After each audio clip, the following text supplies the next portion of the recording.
Hi, and welcome back. Today I'll be reading from chapter 31. It's Grandmother's Story. It's August 2004.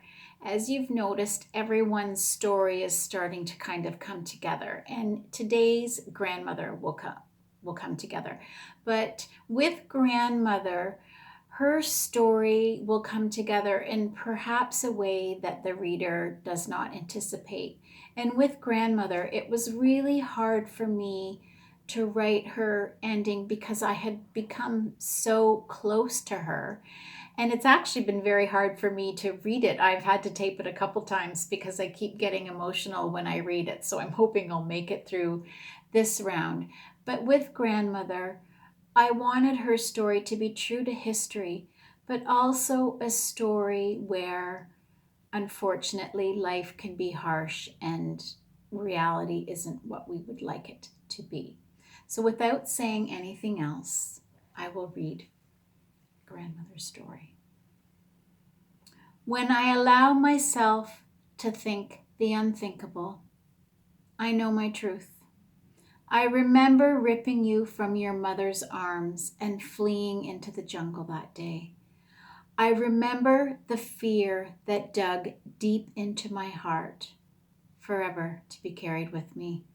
I can hear the screams of the gunshots as they ripped through their targets, and the stench of death heavy in the humid air. I remember. I remember holding on to you, my last living relative, as tight as I could. I remember loving you. I have always loved you, which was why I could not let you go. I held on to you and your memory of what could have been, of what should have been. I held on to you as the tomorrows faded away, and I gave you the life that you should have had. I gave you the life you deserved, the life I wanted to have with you, a life with me loving you and you loving me. Watching you die broke me. A part of my soul left, and I was never able to get it back. I carried you through the jungle, feeding you opium and watching your breath slow. Your dulled eyes trusted me to take care of you, and I could not. There was not enough milk for you. You got what could be spared, but it was never enough. It was not enough. Your body grew lighter in my arms, and I could feel your soul fighting to stay. Loving you was not enough. I couldn't feed you. If love could have fed you, you would have grown strong in my arms. I would have watched you grow tall. I would have taught you about your mother, father, grandfather, and all of the other family members who fell. I would have taught you how to sew the story of your life. But love could not feed you, and your breath, so gentle, stopped. You went to sleep forever, and I watched you go. Your tiny, lifeless body looked peaceful, but I could not share your peace. For I carried you, my little bow. I carried you in my arms, leaving behind me a trail of tiny pieces falling from my heart. I carried you long after your body had stiffened, and the scent of death made my eyes water. But I could not give you up. Even now, I don't remember them taking you from my arms. I refuse to remember the day you physically left me. I can still feel your helpless fingers as they held onto my thumb. I always feel your fingers on my hand. I keep the memory of the feel of your touch, and I grew it just as you would have grown. Over the years, I have taken you from a small baby and grown your memory into a woman. We speak in my heart. I know your thoughts as though they are my own, and I feel your love as if it were true. To me, you are real. I can hear your voice. I can feel you massage the pain from my fingers. I feel your hands knead into mine. I can feel your love just as you feel mine. To me, you are as real as the monsoons falling from the sky, as real as my tears. So, my beloved bow, without you, there would be no me. A part of my soul remained in the jungle with you that day, but watching you grow as you should have has kept me alive. Your life with me is a precious gift, so I do not allow myself to think the unthinkable very often. I hear my bow's voice. I see her face smile up at me, and I see her take my withered hands into hers. As she massages my hands, I feel her love. In the beautiful voice that I have heard so often over the years, she whispers her thanks. Grandmother, through your needlework, I've learned the story of your life, the good and the bad. Thank you. Thank you for keeping me alive. She kisses me softly on the cheek, and I fade into her embrace. Probably not what you pictured there, but that was grandmother's coping mechanism, the only way to get her through all of the traumas. That night, I dream. In my sky, Hmong babies are riding the clouds like waves. They soar over silver landscapes and dip their toes in the sunshine.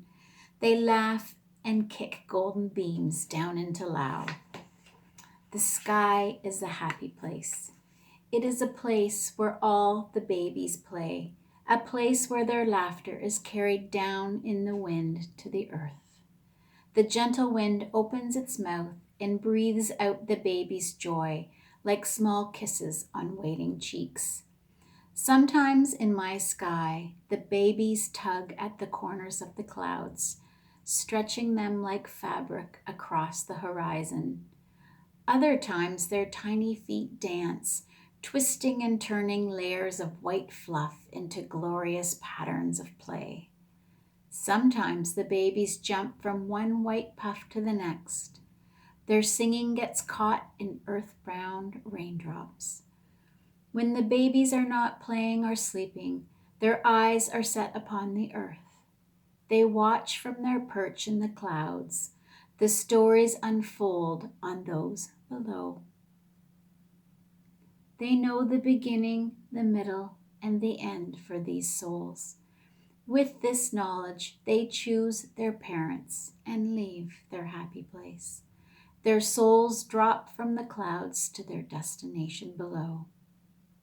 From the sky where Hmong babies ride the clouds like waves, I will soon return and ride the clouds with my bow. Monk, what's going on? Raven asks. I explain to Raven and Soldier that on September 20th, 2007, Thai and Lao authorities reached an agreement to deport 7,700 Hmong from Hue Nam Quao.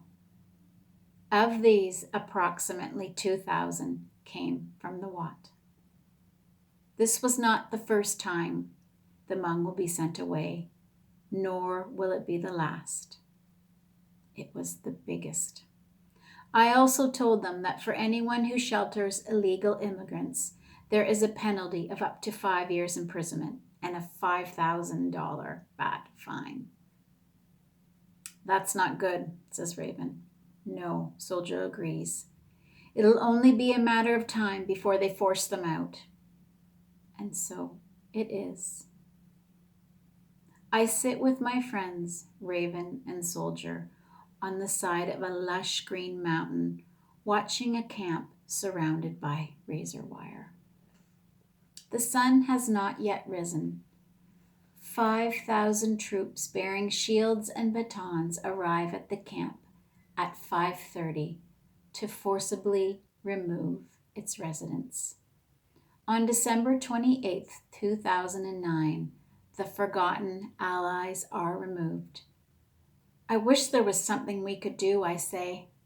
I feel so bloody helpless, Raven says. Where's the UN? The camps have been closed to reporters and the UN, says Soldier. Christ, when will people learn? I have to shut my eyes. I can't watch. Raven and Soldier shut their eyes too. It's okay, Bao, I say. We'll be okay. I don't know. I'm afraid, Bao says. Be strong, my little butterfly. Be strong, I whisper. And that is how it ends for Grandmother. I'm sorry to say. It was really hard for me to write as well. With that, we'll be moving to the third part of the book where all of the narrators and the characters come together. And it is possible. Thank you for listening, and please subscribe to my channel.